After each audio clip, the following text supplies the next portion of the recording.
How to overcome laziness. ഇത് എനിക്കുള്ള ടോപ്പിക്കാണ്.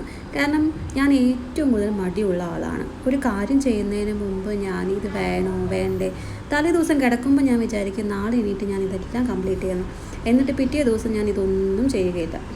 അപ്പോൾ ഈ ഒരു ടോപ്പിക്ക് എനിക്ക് വേണ്ടിയിട്ടുള്ളതാണ് how to overcome laziness. 100 day ചാലഞ്ചിലെ ഡേ 11ലേക്ക് എല്ലാവർക്കും വെൽക്കം. ഇന്ന് ഞാൻ പറയാൻ പോകുന്നത് എൻ്റെ ലേസിനെസ് ഞാൻ ഈ ഒരു റീൽ സ്റ്റാർട്ട് ചെയ്തതിന് ശേഷം എങ്ങനെയാണ് കുറച്ച് മാറ്റിയെടുത്തതെന്നാണ്. അപ്പോൾ എൻ്റെ ലേസിനെസ് മാറ്റാൻ വേണ്ടി ഞാൻ ചെയ്തത്, ഫസ്റ്റ് നമുക്കൊരു ലക്ഷ്യം ഉണ്ടാവും, അത് നമ്മൾ കറക്റ്റായിട്ട് എഴുതി വയ്ക്കുക. അതിനുവേണ്ടി എന്തൊക്കെയാണ് ചെയ്യേണ്ടതെന്ന് ഓർത്ത് അതൊക്കെ കറക്റ്റായിട്ട് ചെയ്യുക. ഒരു ദിവസം ചിലപ്പോൾ അത് കംപ്ലീറ്റ് ആയില്ലെങ്കിലും അതിലേക്കുള്ള ചെറിയ ചുവടുകൾ വെക്കുക എന്നതാണ്. അതിലേക്കുള്ള ചെറിയ ചെറിയ സ്റ്റെപ്പുകൾ ചെയ്ത് വെക്കുക. ഇപ്പോൾ എനിക്ക് 2 ഡേയ്സ് കഴിഞ്ഞൊരു ഡ്രസ്സ് സ്റ്റിച്ച് ചെയ്ത് കൊടുക്കാനുണ്ടെങ്കിൽ ഞാൻ മടി പിടിച്ച് വേണോ ഇപ്പോൾ ചെയ്യണോ വേണ്ടേ എന്ന് പറഞ്ഞിട്ട് മാറ്റി വയ്ക്കാറുണ്ട്. അതിലേക്ക് മെറ്റീരിയൽ വാങ്ങിക്കാൻ പോകുമ്പോൾ അത്ര ദൂരം പോകണ്ടേ വാങ്ങിക്കണ്ടേ എന്ന് പറഞ്ഞ് പിറ്റേ ദിവസത്തേക്ക് സ്കിപ്പ് ചെയ്യാറുണ്ട്.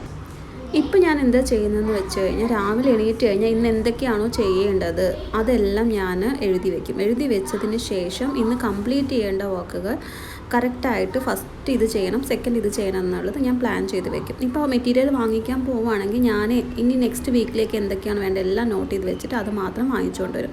അങ്ങനെ എല്ലാ കാര്യങ്ങളും കുറച്ച് സിസ്റ്റമാറ്റിക്കായിട്ട് ചെയ്യാൻ തുടങ്ങി. അങ്ങനെ ചെയ്യുമ്പോൾ എനിക്ക് വർക്കൊക്കെ കറക്റ്റായിട്ട് കംപ്ലീറ്റ് ആവുന്നുണ്ട്, കറക്റ്റായിട്ട് എല്ലാം എനിക്ക് ചെയ്ത് തീർക്കാനും പറ്റുന്നുണ്ട്. അപ്പോൾ ഈ ഒരു പ്ലാനിങ് എന്ന് പറയുന്നത് ഇമ്പോർട്ടൻ്റ് ആണ്. എന്നിട്ട് നമ്മൾ സ്വയം തീരുമാനിക്കണം ഞാൻ ഇന്നിത് കംപ്ലീറ്റ് ആയിട്ട് തീർക്കുമെന്നത്. എന്നിട്ട് അതിലേക്കുള്ള ചെറിയ ചെറിയ കാര്യങ്ങൾ ചെയ്തു വയ്ക്കുക. ചില ദിവസം നമുക്കത് കംപ്ലീറ്റ് ആയില്ലെങ്കിലും പിറ്റേ ദിവസം നേരത്തെ എണീറ്റ് ഞാനിത് കംപ്ലീറ്റ് ആകുമെന്ന് ഉറച്ച് തീരുമാനിക്കുക. ചില സമയത്ത് അത് നടക്കാറില്ല കേട്ടോ. അതും സ്കിപ്പ് ചെയ്തിട്ട് മിണ്ടാതെ ഇരുന്ന ദിവസങ്ങളും ഉണ്ട്. പിന്നെ മൊബൈൽ ഫോൺ അഡിക്ഷൻ ഒരു പ്രശ്നം തന്നെയാണ്. ഒരു റീല് കണ്ട് നെക്സ്റ്റ് റീല് കണ്ട് അങ്ങനെ സമയം പോകുന്നത് അറിയില്ല.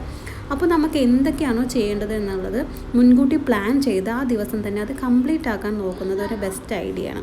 പിന്നെ എത്ര തന്നെ നമ്മൾ കംപ്ലീറ്റ് ആക്കാൻ ശ്രമിച്ചാലും ചില പ്രശ്നങ്ങൾ കൊണ്ട് അത് പിറ്റേ ദിവസത്തേക്ക് സ്കിപ്പാവും. അപ്പോൾ പിറ്റേ ദിവസം നമ്മൾ ഓർക്കണം, നമ്മൾ രാവിലെ എണീറ്റ് ആദ്യം ചെയ്യുന്ന ജോലി ഇതായിരിക്കണം എന്ന്. പിന്നെ നമ്മുടെ വീട്ടിലുള്ള ജോലികളെല്ലാം പെട്ടെന്ന് 1 മണിക്കൂറെങ്കിലും നേരത്തെ എണീറ്റ് അതെല്ലാം തീർത്ത് കഴിഞ്ഞാൽ നമുക്ക് അത്രയും സമയം കിട്ടുന്നുള്ളതും ഓർക്കണം. അപ്പോൾ ലേസിനെസ് മാറ്റാൻ വേണ്ടിയിട്ട് നമ്മൾ ചെയ്യുന്ന കാര്യങ്ങൾക്ക് ഇമ്പോർട്ടൻ്റ് കൊടുക്കുക. ഞാൻ ഇന്നിത് തീർക്കുമെന്ന് സ്വയം വിചാരിച്ച് നമുക്ക് തന്നെ നമ്മൾ ചാലഞ്ച് കൊടുക്കുക. ഇന്ന് ഞാൻ ഇതൊക്കെ കംപ്ലീറ്റ് ആക്കിയിട്ട് ഇന്നത്തെ ദിവസം അവസാനിപ്പിക്കുള്ളൂ. നമുക്ക് തന്നെ ഒരു ചാലഞ്ച് കൊടുത്തു കഴിഞ്ഞാൽ നമുക്ക് ആ ജോലികളൊക്കെ തീർക്കാൻ ഒരു പ്രേരണയാവും. നമ്മൾക്ക് തന്നെ നമ്മൾ ചാലഞ്ച് കൊടുക്കുകയല്ലേ. അപ്പോൾ അതിന്ന് തീർത്തിട്ട് ഞാൻ ഇന്ന് ഇന്നത്തെ ദിവസം അവസാനിപ്പിക്കുള്ളൂ എന്ന് തീരുമാനിച്ചു കഴിഞ്ഞാൽ ചിലപ്പോൾ നമുക്കതൊക്കെ കംപ്ലീറ്റ് ആവാൻ പറ്റും. അപ്പോൾ ഞാൻ പറയുന്ന ഈ ചെറിയ കാര്യങ്ങൾ നിങ്ങൾക്ക് യൂസ്ഫുൾ ആവുമെന്ന് എനിക്ക് തോന്നുന്നു. ഞാൻ എൻ്റെ കാര്യത്തിൽ മാറ്റം വരുത്തിയ കാര്യങ്ങളാണ് ഇതൊക്കെ. അപ്പോൾ നെക്സ്റ്റ് ഡേ കാണാം. Bye bye.